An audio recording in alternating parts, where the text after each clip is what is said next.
Moi boas a todos, aquí estamos, un día máis en O Morrazo non para. Hoxe vese o noso fociño serio, porque imos falar de cartos.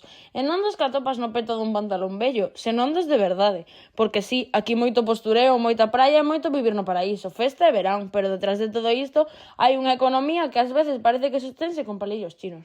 Xa che dixo, é que aquí en agosto todos somos marqueses, os chiringuitos a tope, os porches laranxas aparcados en riba da beirarrúa en Nerga, e non hai quen dé un paso. Pero chega febreiro, cae un feixe de agua, e no Morrazo non pasa nin Dios.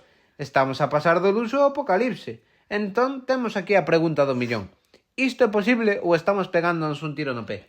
Pois para analizar isto, os imos poñer a lupa nunha política que lles encanta aos políticos e os que teñen terrazas. O investimento masivo en infraestructuras para o verán, máis paseos marítimos de granito, chiringuitos con luces de cores e praias tan limpas que podes comer empanada directamente na area. Todo para que veña máis xente. Que a ver, Inés, os cartos non cheiran mal e que veñan turistas está moi ben. Pero claro, canta máis fora de serie nos poñemos, máis presión hai na zona. O Morrazo é como un pantalón que che queda a susto. Se lle metes moito contido, ao final rebenta a cremalleira. Totalmente. Mira as familias, vantaxes teñen, claro. Os rapaces atopan curro rápido en suyo. Mamá, que vou poñer uns cubalibres no chiringuito. Xa, pero iso é pan para hoxe e fame para mañá. Traballas 3 meses como un escravo de sol a sol e logo que? O resto do ano que faz? Vives do aire das castañas. Iso non é estabilidade, iso é un parche que pasa co primeiro temporal.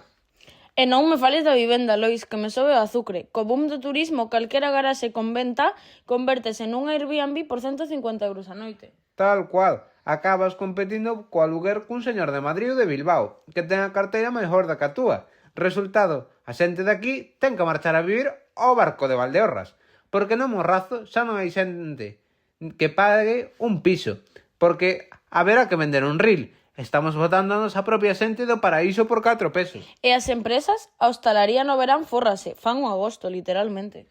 Sí, pero viven nun síncope constante. Se o verán xa é chuvioso, o hosteleiro dalle un parraque e acaba no cunqueiro.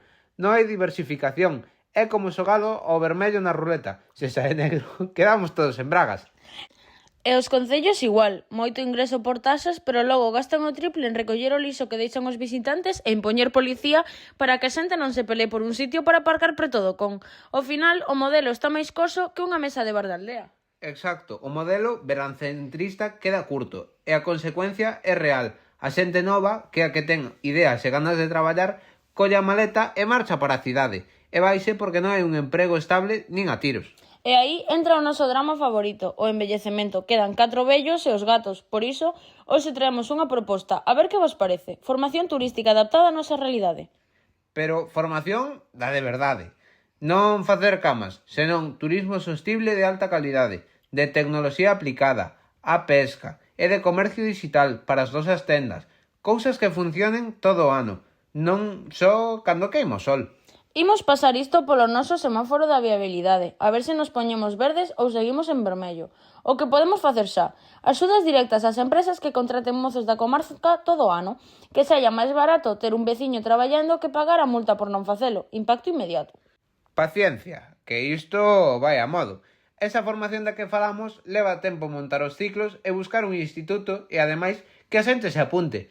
Pero é a única forma de que a economía non dependa dunha borrasca que acabe entrando por cabo home. Onde nos imos dar a hostia? A falta de orzamento público e a cabezonería de seguir pensando que o turismo é a única galiña dos ovos de ouro. Se non soltamos o gancho do turismo, imos acabar secos. En conclusión, o turismo mola, o turismo é necesario. Pero o turismo non dá para comer os 365 días do ano, se non o coidamos. Non podemos ser só o parque de atraccións de Galicia. Hai que diversificar, pensar no futuro e coidar que a xente do Morrazo poida seguir vivindo no Morrazo sen ter que pedir un préstamo para un café. Así que, xa sabedes, rapaces, menos pose e máis pensar no que ven despois de agosto. Ata aquí o programa de hoxe. Gracias por escoitarnos e non esquezades o noso lema. O Morrazo é para vivir, non só para lucir.